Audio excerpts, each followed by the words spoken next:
Tirur ആലത്തിയൂരിലെ Imbichibava സഹകരണാശുപത്രിയുടെ parking ഗ്രൌണ്ടിനായി 2 ഏക്കറോളം തണ്ണീർത്തടമാണ് മണ്ണിട്ട് നികത്തുന്നത്. Thriprangode village officer stop memo നൽകിയിട്ടും മണ്ണിട്ട് നികത്തൽ തുടരുകയാണ്. രാത്രിയിലാണ് നികത്തൽ. CPM നിയന്ത്രണത്തിലുള്ള ആശുപത്രിയുടെ അധികൃതർക്ക് വില്ലേജ് ഓഫീസർ കഴിഞ്ഞ മാസം 22-ന് നൽകിയ സ്റ്റോപ്പ് മെമ്മോയുടെ പകർപ്പാണിത്.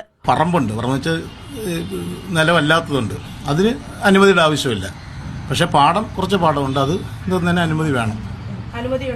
അനുമതി അവർക്കില്ല, ലഭിച്ചിട്ടില്ല. തൃപ്രങ്ങോട് പഞ്ചായത്തിന്റെ ജലസംഭരണിയാണ് വെള്ളോട്ടുപാടം. പാടം നികത്തിയാൽ പ്രദേശം വലിയ കുടിവെള്ള പ്രതിസന്ധി നേരിടും. ഈ തോടിലെ വെള്ളം കൊണ്ടാണ് ഈ ഭാഗങ്ങളിലെ കിണറിലെ ഉറവ വരുന്നത്. ഈ ഭാഗം മണ്ണിട്ട് നികത്തിയാൽ തീർച്ചയായിട്ടും കഴിഞ്ഞ പ്രാവശ്യം വളരെ കുടിവെള്ളക്ഷാമം ഉണ്ടായിരുന്നു. ഇപ്രാവശ്യം അതിരൂക്ഷമായ കുടിവെള്ളക്ഷാമം ഉണ്ടാകും. ഒരു വലിയ തോട് വന്ന് അവസാനിക്കുന്ന പ്രദേശം, തുപ്രംകോട് അമ്പലത്തിന്റെ ഭാഗത്തുനിന്ന് വന്ന് അവസാനിക്കുന്ന തോട് അവസാനിക്കുന്ന ഒരു പ്രദേശം, പഞ്ചായത്തിന്റെ വേറെ ഭാഗത്തുനിന്നും വന്നിട്ട് സംഗമിക്കുന്ന ഒരു വലിയ പ്രദേശമാണ് വെള്ളോട്ടുപാടം എന്ന് പറയുന്ന പ്രദേശം. അവിടെയാണ് ഇവര് മണ്ണിട്ട് നികത്തി.